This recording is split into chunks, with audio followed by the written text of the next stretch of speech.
I'm Kevin Barry, and this is Coffee Talk.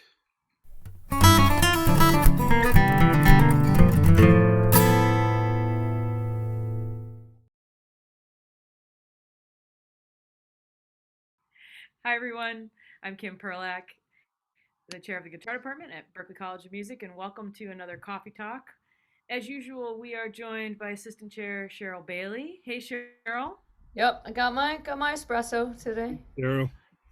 Very nice. Very nice. It's going to be a long day in the office, so I'm going to be coming over there just to get a little shot from you. I saw you had that nice little espresso maker in there when we were talking about this. I was very like that was Oh, Kevin, Oh, yeah, man. anytime, come by.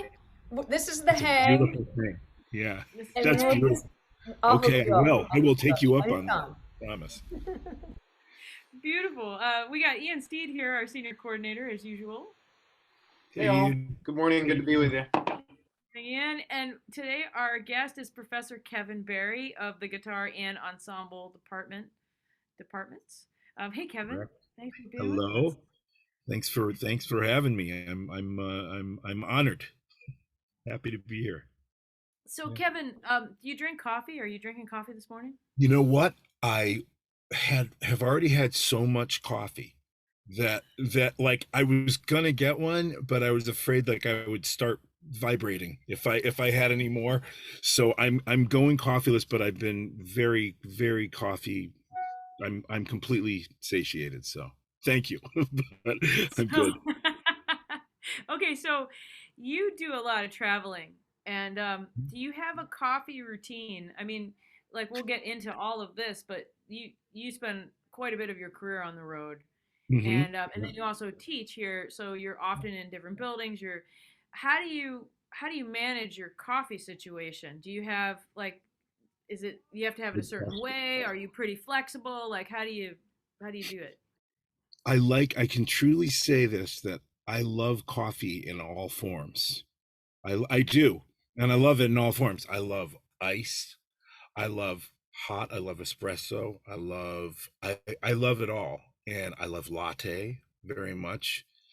I love I love cold brew, which I've gotten into over the years, which is is cool. It's very potent, Have you and ever tried the one on tap?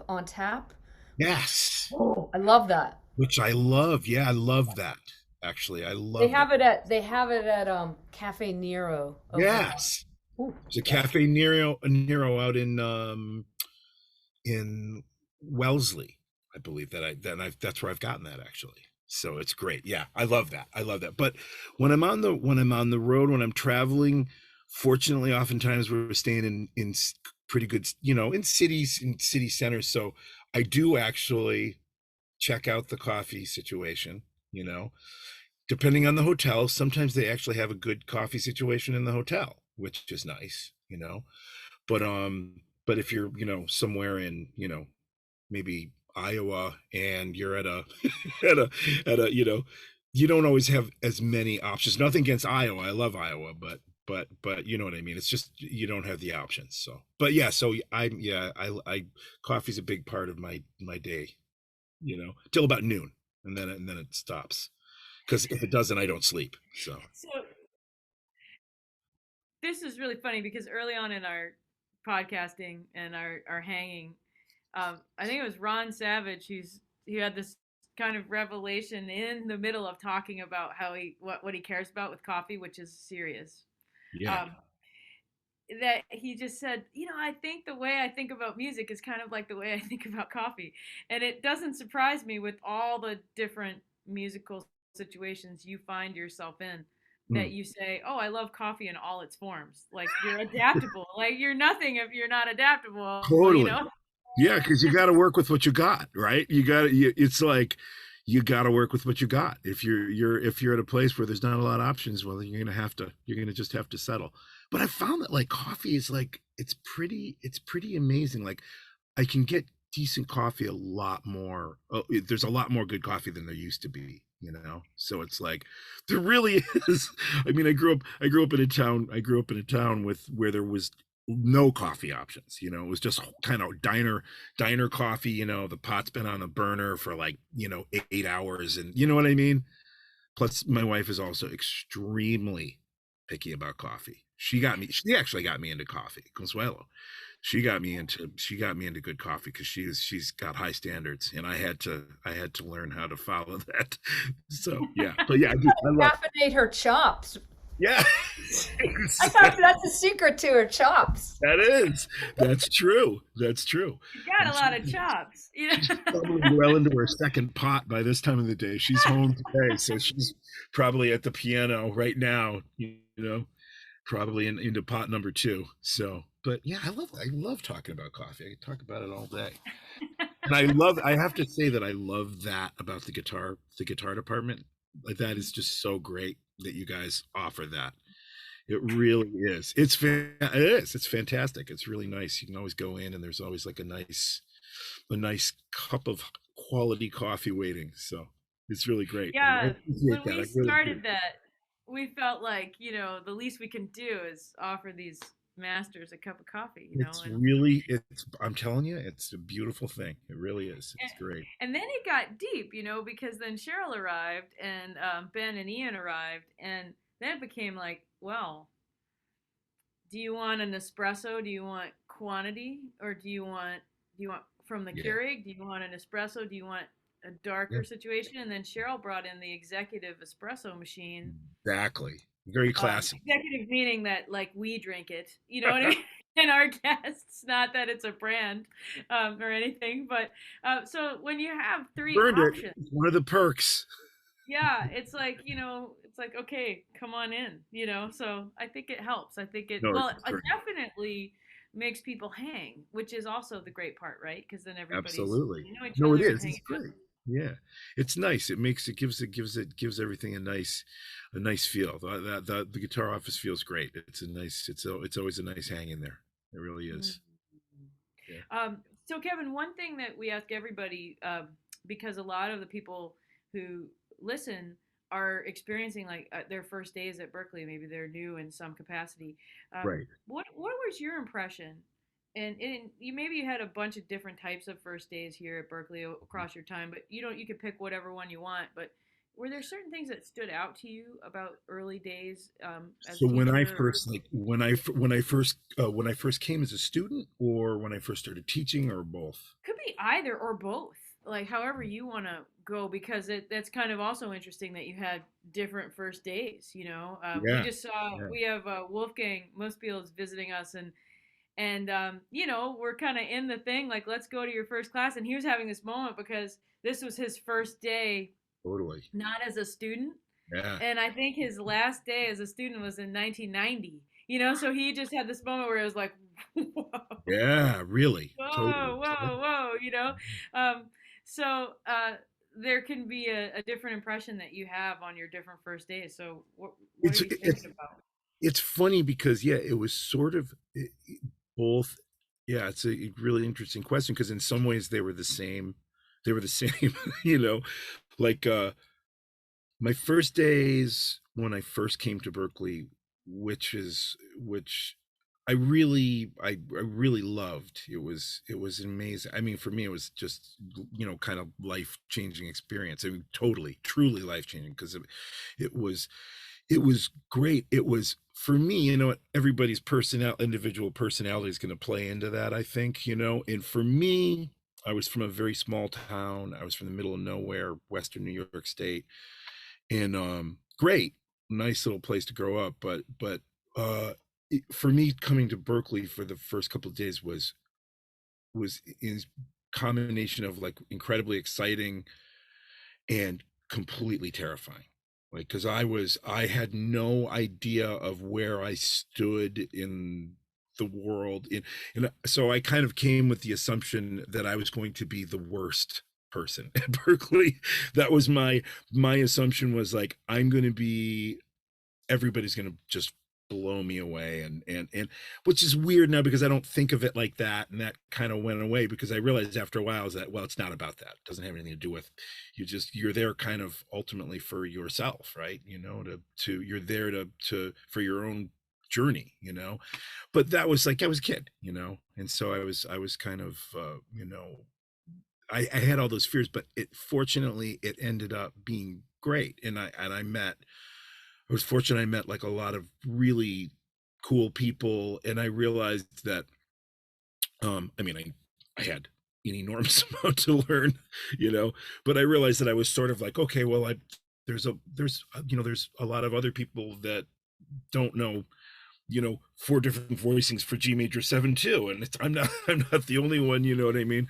So I once I got there, that was my initial thing, and I it was funny because when I first came to Berkeley, I got into my room, and I just started walking around the school, and it just so happened that I came on some sessions in ensemble rooms, you know, and I was kind of like lurking around outside the door looking in, and you know, listening, and there was some, and I it was funny because there was some pretty strong, you know, really great players playing, and it was good, and I was like, wow, this is what everybody's like, you know, this is what it's, so it was like, it was a good, it was inspiring because it made me realize like, wow, I've got a lot of work to do, you know. I mean, I have a lot of work to do, and so it was that, it was everything. It was exciting and fun and extremely humbling, you know. I was like, you know, but I kind of went in knowing that, like I was prepared for that, and so that was great. And then, you know, when I started teaching, it was sort of a similar thing, you know what I mean? Because there was people teaching here that I just, still are, they're still here, that I just have extreme amounts of awe and respect for as players, you know, and people, the whole thing. So that was a very similar experience, you know, and I kind of felt like, wow, I can't believe that I'm doing this, you know. I can't believe that I'm getting to do this in a way, like, you know. So that was important. That was an important thing. So it was sort of similar, you know. Maybe that's just the way I see life in general, but yeah. So it was cool. It was a good thing. It was exciting and fun and scary, you know, all at once. Right. Yeah, that is really interesting. I think that it's you never really get over that sense of like, oh my gosh, like where Yeah. do I fall in this? You know, Yeah. and Totally. feeling like you have so much to learn, but then of course that's why you keep getting better at what you do Absolutely. Yeah. because it Yeah. has that Totally. sense. Yeah. Um, It, yeah. Totally. yeah. So in your playing life, Mhm. you have your own projects, you play a lot with other people's projects. A lot of people have heard you with Roseanne Cash. You play Mhm. guitar, you also play pedal steel. Like, Mhm. can you talk about what you've learned by playing your own music and then also by playing other people's music? Like, Yeah. what are some things that stand out to you? Do you approach those two things the same? Do you approach them differently? Like, Yeah. how do you wrap your mind around what you're about to do when you go on these different types of gigs? Okay. That's, yeah. Okay. Um, one thing, like I think one of the main things that I would say is that I've always sort of fallen, I've really fallen into being a, you know, a side person, you know, and actually it's actually what I really love, you know, like I actually really love doing the thing that I do, and I feel like one of the things that I always, that I've kind of gotten learned over the years was because I do like I write music, I write my own music, and am actually actively kind of pursuing that, and have been for the last couple of years. But I've been sort of, you know, you get busy doing what you do, right? So as a side person, I mean, I feel like what I'm trying to do is, I always feel like if I'm playing for somebody, that there's very much a support role, right? Like, and that's important. I like that. I enjoy doing that, and I enjoy being part of I mean, everybody, you know, everybody's supporting each other when we're playing, obviously, you know. But I'm just saying, like I find that my role is oftentimes it's very much I'm trying to like get inside somebody else's music, and oftentimes it's vocal music. It's not necessarily always instrumental, although I do a good amount of that too. Like I play with a great guitar player friend of mine, this guy Duke Levine, who I've been playing with for many years, and we play together all the time. And that's a kind of a similar experience in a way. I'm trying as a guitar player playing with it. I play with other guitar players a lot, which is also an interesting thing. So when I'm playing with another guitar player, I have to find ways to support this other player, but not get in that space too, which is I've found over the years to be very tricky, right? Because when you're playing with somebody else and you're both kind of living in a similar sonic space, right, range wise, and it I love the puzzle of that. Like I love the puzzle of that. I love working with, like, over the years Duke and I got into this very kind of, it was just from doing it so much together, but we just got in this place where we always started kind of going to certain places, like whether it was like range or sound or choice of instruments. And so that was interesting, right? Like, so in other words, like a lot of times I'll talk to my students in ensembles, like oftentimes guitar players were like, I said, we're like pack animals, like herd animals, where we'll all go to the same place. Like they'll be like, okay, B minor, and everybody starts going B minor and the same voicing, the same chord. I'm like, okay, I understand that, because I always would kind of do that. But think about if somebody else is doing that, you don't need to be doing that, right? You need find something else, find something in a different range. I mean, unless there's a specific reason for it, I guess, right? But for the so like just uh, I could go talk about this for like 4 hours probably, but just loosely, I would say that I love that puzzle. I love the finding, or if somebody's playing like Duke plays a Telecaster a lot, right? So Telecasters are a very specific sound, and I would find, like, we'd start playing and I'd be like, well, you know what? I don't really need to be playing guitar in this song. So I would feel like on this kind of thing, this would be a good song to play steel, because lap steel was, it's very textural, lots of long notes, nothing pointy, soft, like volume swells, and so I'm kind of going to be playing a support role like that, so um so all those are the kind of things that kind of fascinate me about doing whatever it is that I do, you know um and and also the compositional aspects of it, of like thinking about where to play, when to play parts, like do I need to play from the very beginning of the song to the end of the song? No, I don't. I sometimes I only need to do a part at one moment of the song. Maybe I just come in on the bridge, with this sound, and I go like, so what my way of thinking about things is like, is this adding to the arrangement of the song, the overall arrangement of the song, and and also just kind of feeling like using restraint is another thing too, that is, and that's a hard one, because sometimes, I think, it's like it's a choice that you make. You can make the choice to, for me, I just kind of go like, well, my thing is like, I'm just going to try to be as musically appropriate as I can, which is obviously everybody wants to do that. But sometimes for me, that requires like me just not playing for a while. You know what I mean? Which I think there's something to that that's important. That's to really think about, what am I doing? Am I adding to the arrangement of the song? Am I adding to the overall musicality of this moment? And sometimes that requires me not being there, you know.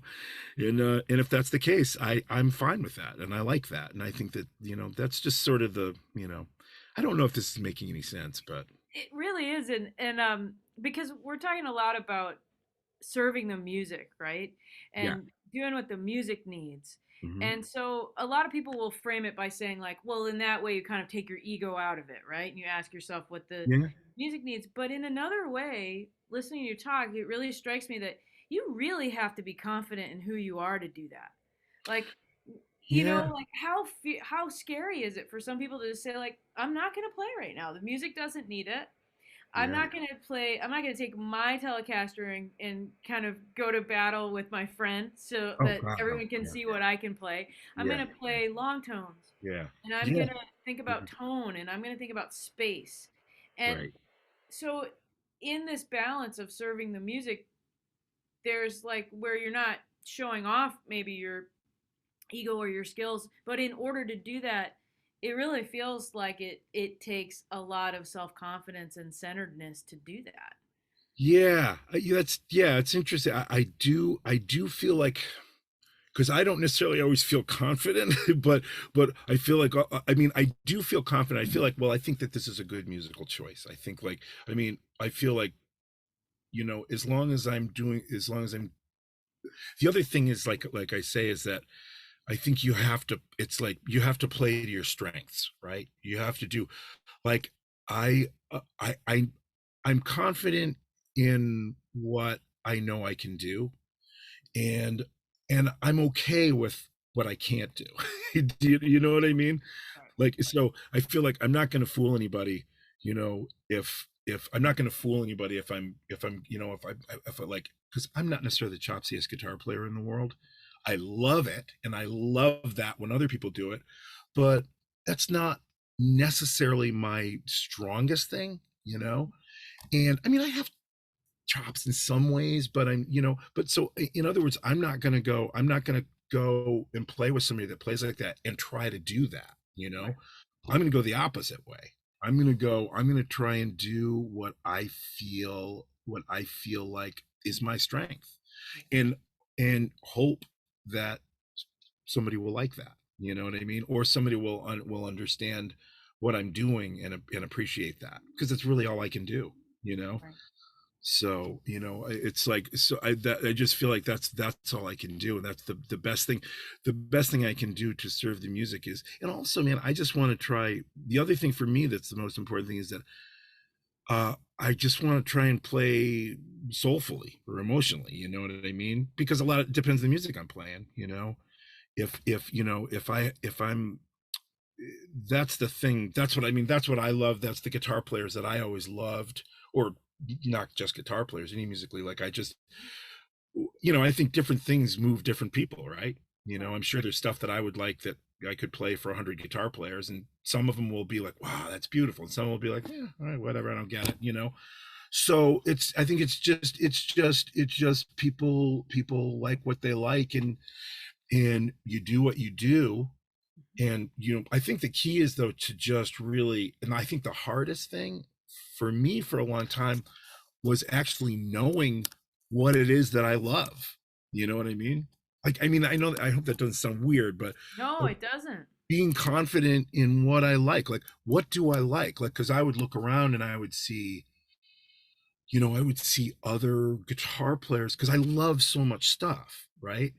Like, I love jazz deeply. I love it. It's actually, I listen to jazz, like, probably as much, if not more, than anything else. And it's an endless inspiration for me, but I don't really get to play it often or ever. I mean, I play by myself. I love to listen to it, but I play a ton of music. But I find, like, listening to jazz helps me play other music in a unique way, you know Hmm. Yeah. and because if I feel like, if I only listened, I think it's important to listen to a lot of other music for inspiration. I think it's really important. I think it's important to listen to, uh if you only listen to the thing that you're doing, it can get a little bit closed in. I think I think I mean, for me anyways, it helps to listen to a lot of different stuff, and So I find that inspirational. So when you're thinking about that, like I think this is really important. Obviously, you communicate this to your students, right? That yeah, they're gonna have to go on their own. yeah. It's like it's conceptual and it's practical, like to really think about who you are, what you Mhm. love. how do you help them with the first part that you talked about, where like you're on a B minor chord, and then you have to find other things to play? Like, what kinds of things do you try to get them to work on? Like, do you take everyone kind of through a method through the materials that we have, like in the proficiency, or that are just on the fretboard, or how do Yeah. you do it? Like, what do you suggest people work on? Well, it's so funny you mention this, because one of the things that I like when I got I don't know if you've experienced this from teaching, but as I got when I was here at Berklee and I was working on proficiencies and stuff, I think part of being younger and I was always looking for the magical answers to questions that, I was looking, there must be something that they're not telling me, right? That is like, there's got to be an easy or like, there's got to be this thing that will help me understand how to play through these chromatic 2/5s and play something brilliant. You know what I mean? Because I'm not playing anything brilliant now, I can barely, so I was looking for the answers, and then I started to realize when I started teaching, honestly, that the proficiencies are kind of amazing in terms of teaching you the stuff you need to do. And that sounds like, this is not an advertisement but the proficiencies are actually kind of for me to Mm-hmm. learn how the guitar works technically is kind of set up perfectly, I think. So I'm so Do glad you you said agree with that. that? Yes, because okay, so I have my doctorate, right? I went all the way through Yeah. classical music school. So and I worked and in different capacities. And I played, so I stretched it. So it's like 15 years. Yeah. But when people say, "Oh yeah, I'm really burnt out on college," and they're in their like third semester, I'm like, "Don't. I'm not the person. Don't talk to Yeah. me about that."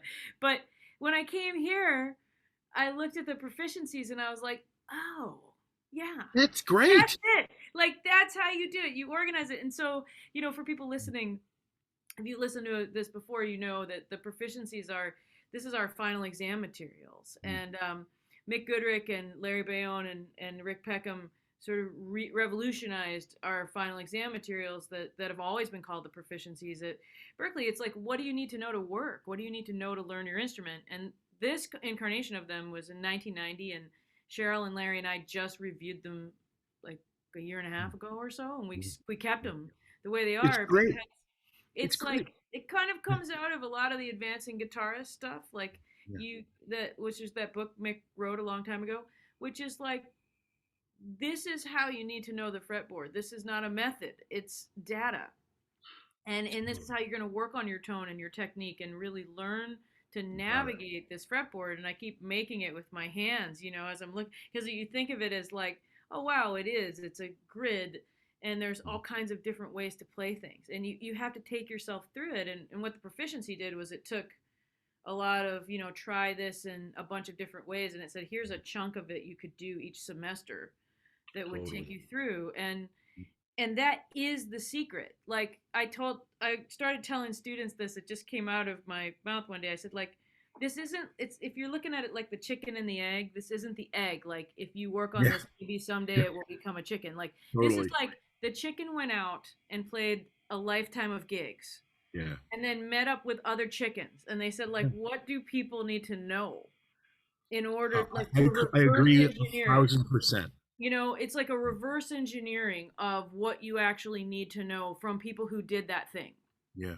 I And completely then, agree. Yeah. and it doesn't make you sound the same. That's the thing. Like, if everyone goes through the proficiency at Berklee, you get 1,000 people going through it. 1,000 people will sound 1,000 different ways, because it's not about how you end up. It's about how you get there. Yeah. And it helps you go deep so that you can be free to be Yes. yourself. And that's what's kind of inspiring and daunting about it, is that it's a lifetime of stuff, Totally. and that is the secret. Like, Yep. like You it's know, you know it's so funny because this happened like recently. I've had a couple of students over time ask me, like, they're like, I play with a lot of songwriters, right? I play with songwriters who are great songwriters. And I want to put this properly because they're amazing songwriters. Their focus is writing lyrics and writing songs that are poetic and interesting, and they write their guitar, the guitar, the music, this is, it's all wrapped into the same thing, right? And but oftentimes when I'm playing with somebody in that situation, they'll be playing oftentimes an acoustic guitar, right? Oftentimes using, because they're focused on a different, there's a radar screen, they're focused on these things, and so then there's the guitar playing, and you have people like Joni Mitchell who are just, for me, just like eternally brilliant beyond anything. Like I can, and her guitar playing was like magical, and her lyric, and but so when you're doing that, Joni Mitchell she's an incredible guitar player. She's like, when I listen to her guitar playing, it's just like the stuff that she wrote and all these crazy open tunings are just like so brilliant. And but so like I would have to listen, you would have to listen to that, and my guitar students would go, well, what do I do? What do I do if somebody's playing the acoustic guitars? Because I want to do session work, and I want to play with songwriters and singers.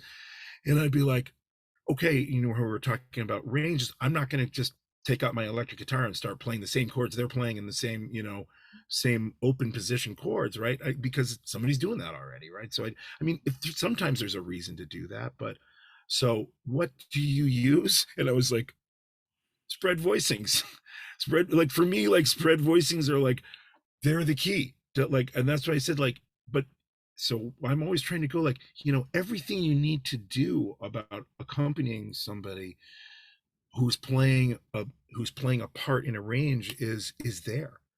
Triads up the neck, all your major minor triads, and all the voice leading stuff, all the mix stuff, all that, like voice leading smoothly through. And it doesn't, like, so a lot of times people will be like, well, that's jazz, and I'm not like necessarily really into jazz. I'm like, it's not jazz. It's just music. It's right. It's like chord progressions are chord progressions, whether it's, you have to be ready, you have to be prepared to, because sometimes people don't write songs that are just 1 4 5 or one diatonic. You have to be, in fact, a lot of songwriters that I work with who I think are brilliant, if I said, this is real, like my reality is that I'll say like, oh wow, so this is, yeah, so it's like not diatonic, and they're like, what what does that mean? What do you mean? What's diet, what?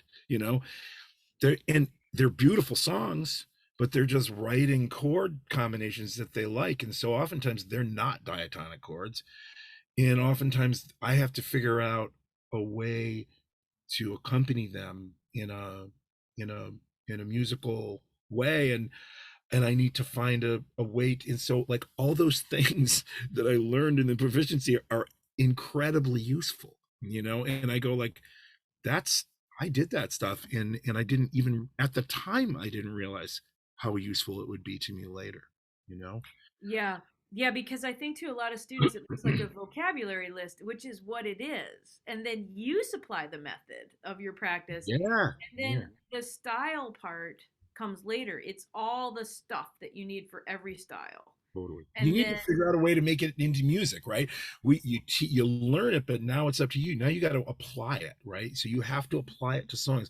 So it requires, being proactive with it, and that's when it really starts to have meaning, and but that's hard, right? yeah, It's hard to do that. So yeah, that's yeah.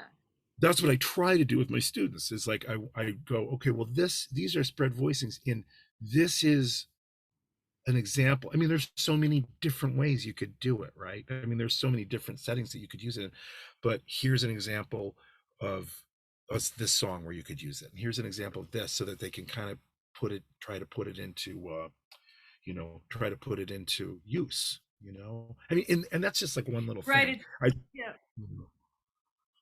Exactly. It's like, when you're learning vocabulary and they say use this word in a sentence, right? It's Totally. like Yeah. that. Yeah. Yeah. Exactly.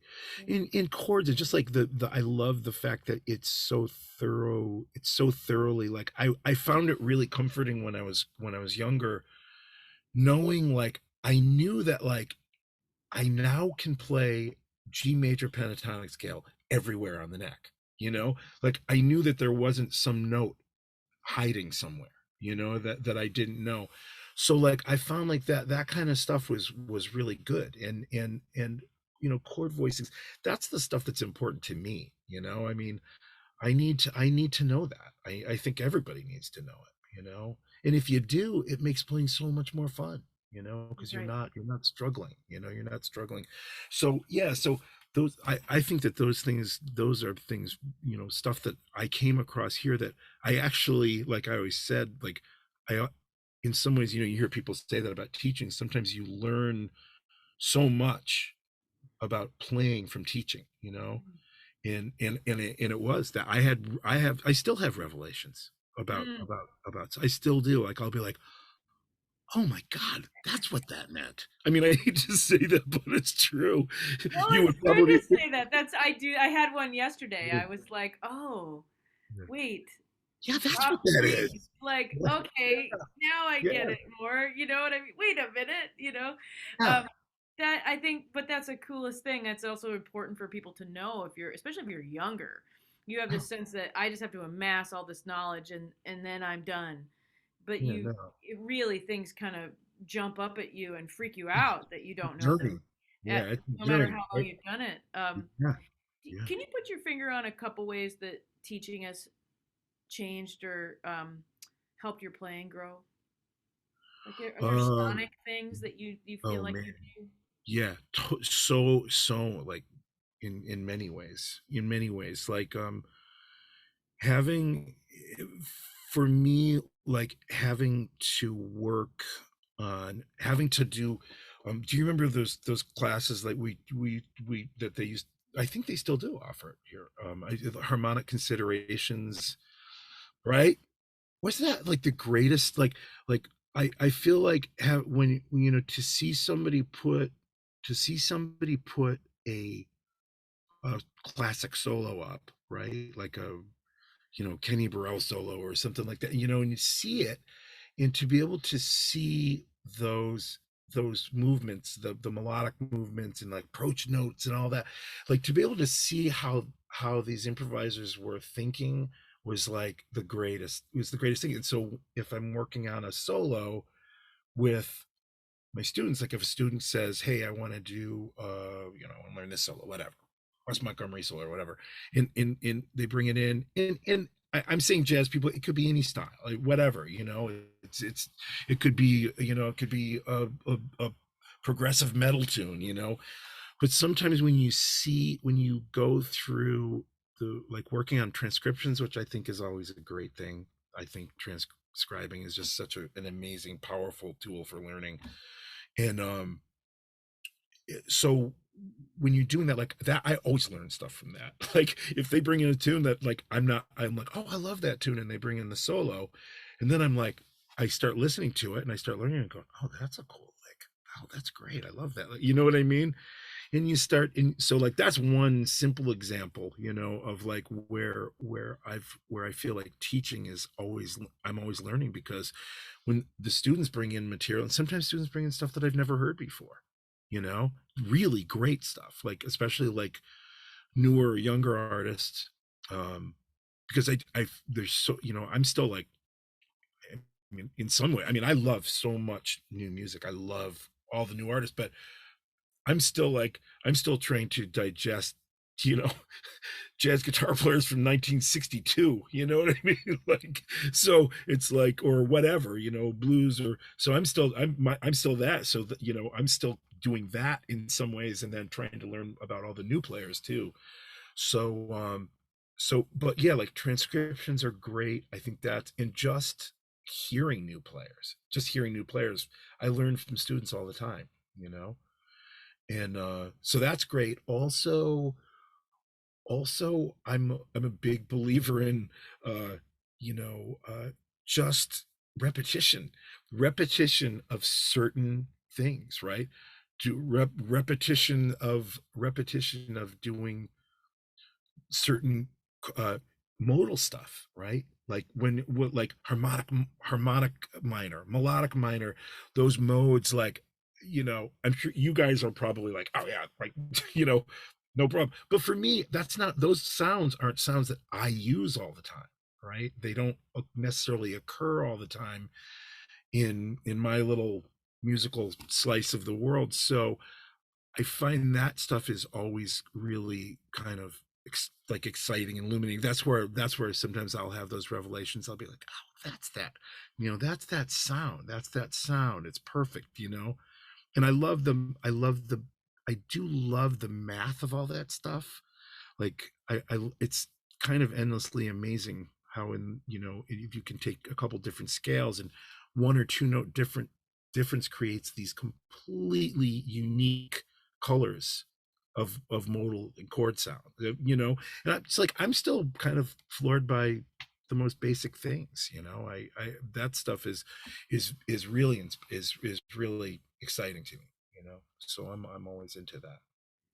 I think to underscore that point of when you're not using something all the time, to still be open to it and still Oh, find it fascinating and interesting, because I share that with you as a classical musician, depending on like what types of composers I was playing, and like yeah. especially before I started writing or getting into a little bit of improvisation. There's that kind of fallback where people are like, well, I don't use that one, I don't play in D flat, or I don't need, but why not? Like, why not try it and just explore it and have Oh, fun with it, and like maybe, who knows, maybe you will. Like absolutely. Yeah. Mick said one time, Mick gave me this piece one time that he wrote, and he said, I feel like you all don't play enough in B flat. I was like, That's yeah, great. that's a correct statement, and Yeah. now I will, I guess, I No, guess it's, here we go. it's that's So so great. No, yeah. I love that too. Yeah. Yeah. I think like I think that's great. That's actually great. I agree. And I feel like um anything that you learn, right? Like anything that you learn, new thing that you learn is going to make you better. It's going to make you stronger. So it's like I never look at things like, oh, well, I don't need to do that, so I don't want to learn it. You know what I mean? It's like I just feel like it's just fascinating. Even like a classical thing. Classical is a very completely different world for me, right? But I would still I would still take probably I would take a valiant attempt to do my best at it because I know how much value there is. I'm not It would be probably pretty gruesome to listen to me do it, but I know I would get something from it. I know I would learn something, even if I learned, because when I watch classical guitar players, it's just mind blowing to me. It's like, it's like magic. So I feel that way. I feel like that's really important too, is that the openness and to like try things, to like it's hard to be, you kind of have to be okay with being vulnerable, and I'm actually completely okay with that. I mean, I don't like I've been in situations where like I'm playing stuff and I'll feel like I'm kind of sucking right now, but am I still will try. I still know that I'm gonna get something. There's gonna be a value, and even if the valuable thing that I learn is that, wow, I really I really need to, I really need to spend some time on this, because I still do. I mean, I guess there's one part I'm very hopeful about the fact, because I do feel like if somebody loves something and they're really motivated and they're willing to work hard enough, that you will get better at it. And it's up to you how much effort you want to put into it. Is that's It's an automatic gauge on whether you really care about it or not. Right. So, but I think being open to a lot of music is important. I mean, I love music. I love so much music, and I love seeing people that are great at doing it do it. You know, so yeah, I mean, that is definitely important to me, and I do talk to my students about that. About you know, don't limit yourself by saying this is not what I do. I don't I don't see any value in that. Or like, if you're going to pursue education at a college level, right? I think for me, it's like that's the only reason to do that, is to experience things, because I mean, I could say, I could say, well, I want to play this style of music only, and I'm going to study it myself, and I'm going to do it at home, or I'm going to just go out and play in clubs, and which is great, and that's totally cool. There's nothing wrong with that. But I feel like to come to a place like Berklee where you have this amazing potential for exposure to so much stuff is just, you know why not take advantage of it? So Yeah. Um, Cheryl, I know there's a ton of stuff going through your mind, so I'm just turning it over to you to jump in there. Yeah, well, it's always interesting because we have, obviously our faculties represent so many genres, but we get in the same territory over and over again, just about being open and, hold on one second. Someone yeah, is go calling. ahead. Yeah, don't worry about it. Go ahead. See, someone's got a call already. Someone's calling her with a question about Yeah, I know. the modes. But yeah, so that it's always just that thing too, and even just about the proficiency. It's just music. It's not style specific. It's about getting your Totally. instrument together. But there were a couple things I was thinking about when earlier, just talking about someone annoying me on the phone. Hold on. It's okay. I love it. They're persistent. They're like, Sheryl Bailey has the answer for me today. I, Or they know that Probably Kevin's going. here. They're Yeah. probably going. They're like, Get, Kevin get Barry, this what did you guy mean off. when Get you rid said of that? Kevin Barry. Get him off. Get him Oh, off. We've heard enough. no. But well, I guess it's about maybe a couple things about listening and being a side person, right? And having that ability. I mean, you can't have your ego in there. And also about you were saying, well, maybe when I was younger I would play too much, and it reminded me of when my first time I was at Duquesne University in Pittsburgh in the Oh, my jazz sister went to ensemble. Duquesne. Oh, cool. Yeah. Yeah, I'm a Pittsburgher originally. Um, Oh, and so anyway, but my teacher turned to me in the ensemble and said, "You know what Thelonious Monk said?" And I'm like, "Oh, what, professor?" And he said, "The hippest thing I ever did was lay out." right? Believe me, totally. I You told, know? I would listen to myself on recordings, and I would just be going like, why did I play? I was just playing for no reason, it was yeah, totally. But but that's good, right? That's But I think that's the hardest thing. And also, the other thing was, Jim Hall always said, "Don't just play something, sit there." yeah, And he's the master comper as far in my book. totally. I mean, he is such a master I mean, he did duos with Red Mitchell, with with Ron Carter, with Bill Yeah, Evans, with like Wayne Shorter. Like, you yeah, knew his time amazing. was so solid, but how he would support you was Yeah. so deep, and his thing was, or sometimes students ask about comping, and my answer is always, it's not necessary. And they look like, what? And I'm like, well, it's, you got to listen to what the music's telling you, because you're there to support the music. So I'm curious how you approach that. I mean, because it's things that we've all looked at in ourselves in order to grow, and what sort of things, because you're in the ensembles, you're working in ensembles, like how you're Yeah. working with a rhythm section to learn to listen on that bigger level, Mhm. so that they are interacting together as a team, and then supporting, whether Yeah. it's singer or soloist. And what's sort of your way that you help students get to that place? Well, yeah, that's great. That's so, yeah. I think that I think, well, the first thing, like, that I mean that I do, or I think about, is like I just kind of think of it as like when a new thing is happening in a song, right? Like when a new section is happening, and it's kind of, to me, it's regardless of style. Again, it's one of those things where it's regardless of style.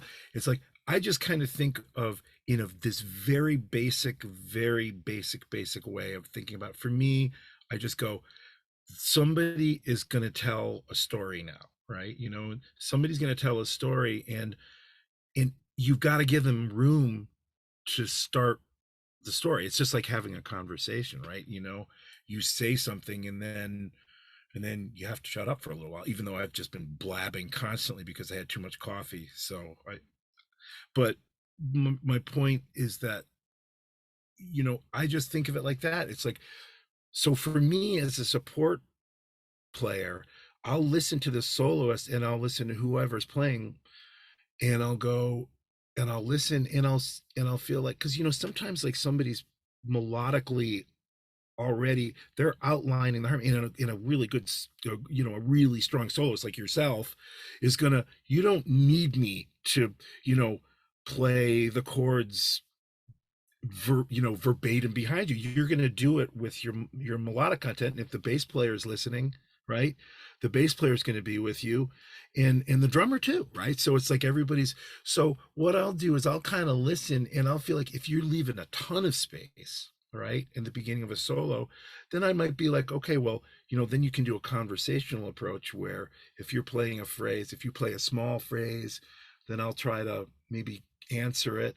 I'll try to give a little bit of an answer back.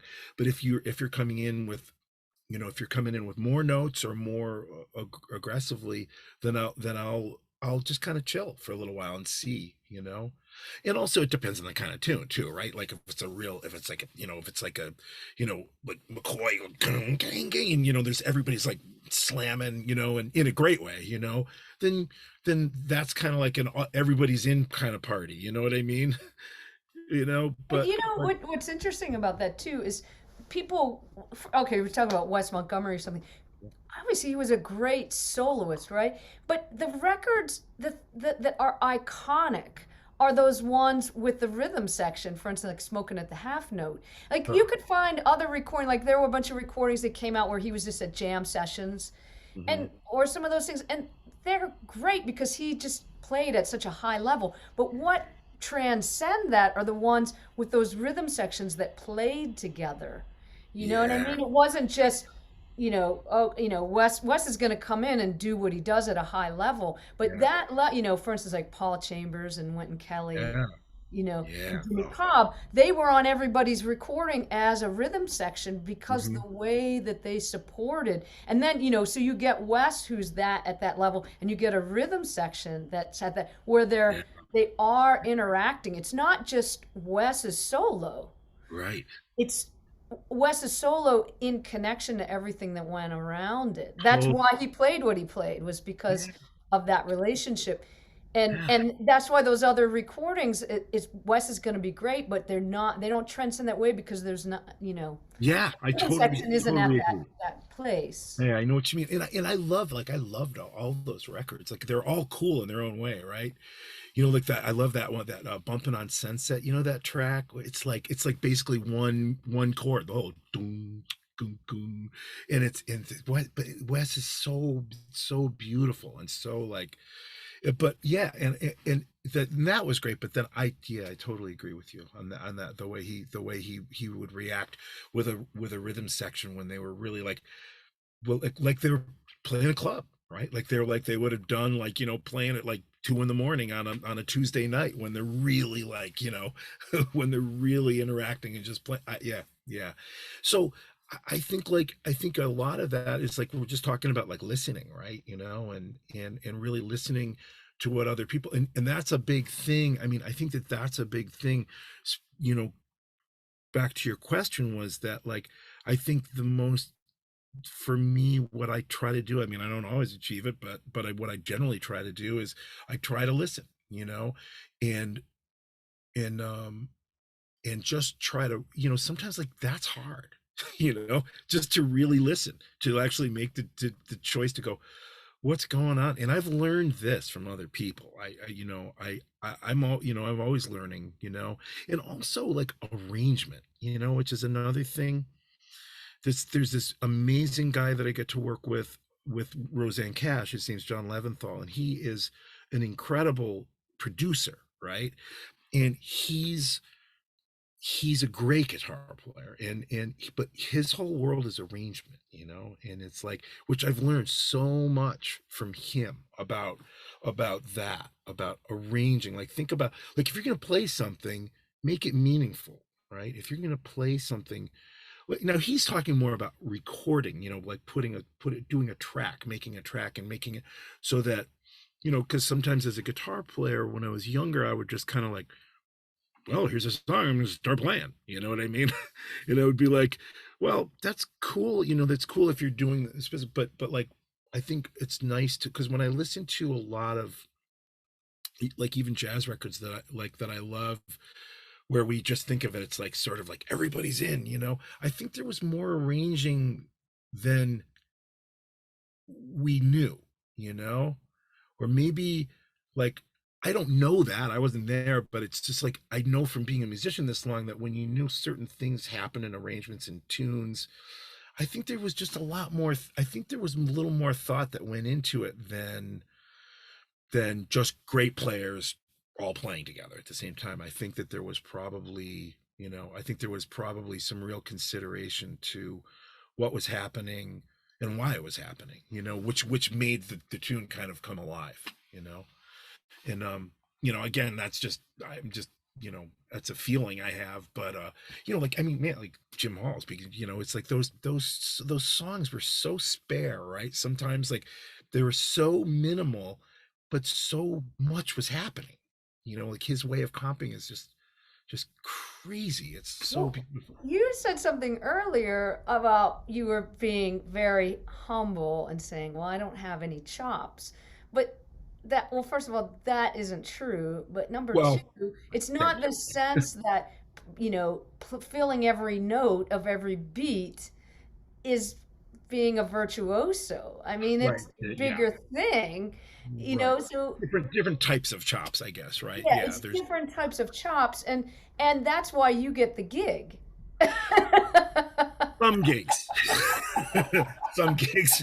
Well, yeah, not all gigs, that's for sure. But yeah, but yeah, no, yeah, I think that's true, and I think that like there is that's that's my own guitar insecurity talking to, and I do that because I am insecure about certain things. I mean, I think I say that comfortably because I think it's important to, it's like I think everybody's got insecurities, and that's when, it's like some remnant of when I was like 13 years old, wanting to shred, it's like I still do, honestly.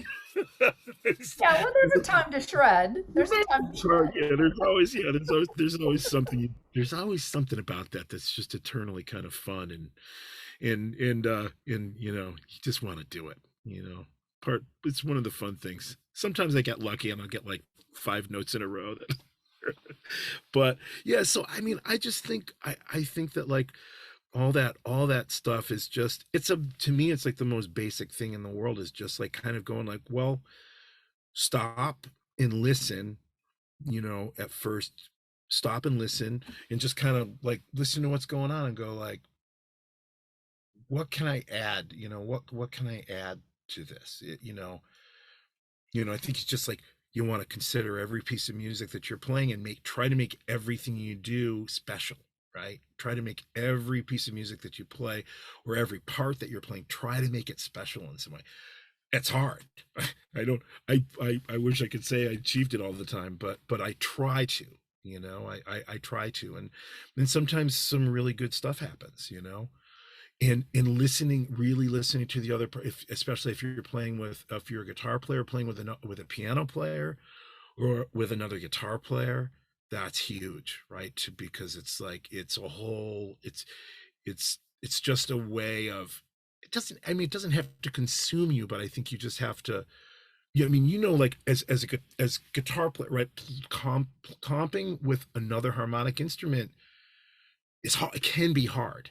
It can be really hard, and it's like, I've always found that was something where there's like, if I'm playing something like in an improvisational setting and I have to comp with another player, I feel like oftentimes, unless you have some cosmic connection or you've been playing together nonstop for 40 years, I feel like one person kind of has to go, okay, you take the lead, and you take the lead and I'll respond, and it doesn't matter, it doesn't. And I think just sometimes it oftentimes happens, just sort of happens, if people are good listeners, and but again, it's a choice about, making the music the first thing, and hoping that your personality will come through, hoping that your musical strength will come through by just trying to play the music as well as you can. You know what I mean? And yeah, so I guess that's sort of where I feel about that, what I feel about that stuff. So. I really love everything you said, and when I was in school, I had a teacher who would make us write down different definitions for virtuosity, like a Mhm. virtuoso is, a virtuoso Right. is, just Yeah. to think about that, it's not one thing, and that the way you play something often shows more than what you're playing, or is Oh more yeah. important in the musical moment sometimes than what you're playing, and the way you choose what you play is important. So I Right. think it's really good to think about. It's not just this.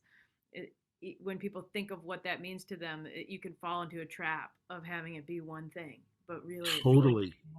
many more things. Yeah. And It's totally exactly right. I mean, that's exactly and that's what I was saying. When I was young, when I came in, I had this preconceived idea of what good was, and that, like, I had to be this or I had to be that, and I felt like I became a more whole musician when I finally just sort of accepted who I was as a player, and just said, this is who I am. This is what this is what I love to do. And I also think that's like a big thing. Like, I oftentimes with, my students, I'll say, well, it's, what do you love? mhm. Right? That's a hard question. Like in some ways, right? Like, what do you love musically? Like, what like moves you, right? Like, for me, it was always easy because it's like a cliche, but like, I would be like, what moves me is what makes the hair stand on, when you hear something, and like, you hear something and it's like every hair stands up on your body, right? You're like, I mean, that's what you love, right? I mean, that's sort of what I feel, I mean, that's what works for me. And I find, like, over and over, or you get a lump in your throat, you know what I mean? Because a ballad, you hear a ballad or some tune, for whatever reason, it kills you, that's kind of what you love. So I'm like, if you head towards that thing, if you like go towards that thing, that's probably maybe the best direction you can go in. Like, how do I do that? I want to do that, and so that's what I always, that's what because I just, like, I found myself as a student looking around at other students and what they were doing, and I would judge myself based on that. I would judge my own personal value on, well, they can do that, and and then when I figured, like, great, good for them, and that's awesome that they're getting that together, but I got to figure out what I want to do. I got to figure out what I want to do and figure out how to get to that, which is hard. I think. I think that's hard, and it takes time and diligence. You have to, and tons of listening, you know, tons of listening to music. But yeah. That's great. Ian, what about you? What's on your mind right now? Yeah, this is great, by the way. And there's a question that we ask everybody, and I feel like you've kind of been answering it the whole time, Mhm. uh, unknowingly, not knowing what the question is. But I'm going to pose it to you anyway, which is something we ask everybody on this podcast, which is, what's something that students should be thinking about that they might not be on their radar, or a question that they should be asking that they might not even think to ask. Hmm. That's great. Yeah, that's great. That's the whole ball of wax right there, right? It's like, I would say the main thing is to there's probably a few things, right? But the one thing I wish is that question, like you said, I've been saying it over and over again, but is is what do you love? What moves you musically? Like what is your what inspires you? Because I feel like that should be your goal, and to try to think about what that's going to mean to you later on after you're out of school. That's the other thing too, because it's easy. I feel like it's Berklee is so consuming, right? It consumes you that it's like every day. It's just like, you know, one day at a time, sort of, right? You get through with this day, and then you go, oh, I got this tomorrow. I got this tomorrow. So I think it's important to think about what you're going to do. What are you going to do once you get out of Berklee? And that's for anybody, right? I mean, not just guitar players. So everybody has to think about that. And like, I'd say to start thinking about your life after Berklee. That's a big thing. Like because if we're working as if you have to think about, well, when I get out of here, I'm going to start being a musician, or if that's what your goal is. Not everybody's goal is that. Maybe people are here for lots of different things. People are here for MP&E, they're here for music therapy, they're here for all these different. But I think one thing I wish, I'm just going by what my experiences are, because that's all I can go by, but my experience is that I felt like I frittered away some time, like for a few years after I was kind of out, because I was kind of like, it was like I went jumping, and I jumped off a cliff, and I was like kind of just like a cartoon, like running in the air for a while, until I kind of figured. So I think like people should try to think about maybe having a plan. I'm sure that this is encouraged by other classes and stuff at Berklee, but I think having some kind of a plan, even if it's loose, like maybe say like, okay, when I get out of school, I want to try, and is there a place I want to be? Is there a place I want to live? Where do I want to live? Right? It's like, what kind of lifestyle do I want to have? Do I want to live in a Northeast city, or do I want to live in LA, or do I want to move to Europe? Or so I think that's important, so that you can start kind of imagining your life beyond this, and then start to go, what is how am I going to be a musician there, or how am I going to do whatever my goals are? You know what I mean? How am I going to make this turn into something, so like, because so Sheryl, you went to Berklee, and then you moved to New York, right? Were you in New York directly out of school? No, I went to Baltimore for a couple years because I had some friends from Berklee that had an Afro pop band. Oh, cool. And I went down to play that, and we did, yeah. And I sort of started out there, but it was close enough to New York, so I was there a couple years, and then I started, That's great. making the trek north to New York here and there till Yeah. I felt like I had enough gigs, and I moved there. But I guess I kind of had an idea. My idea at that time was if I could, and I kind of got it from Emily Revler. I heard her talk one time, and it was. Well, by the way, I love Emily. I had Emily Remler was one of the first. I had a friend that lived in New York. It's so funny you mention her. I can't. What's the name of the record?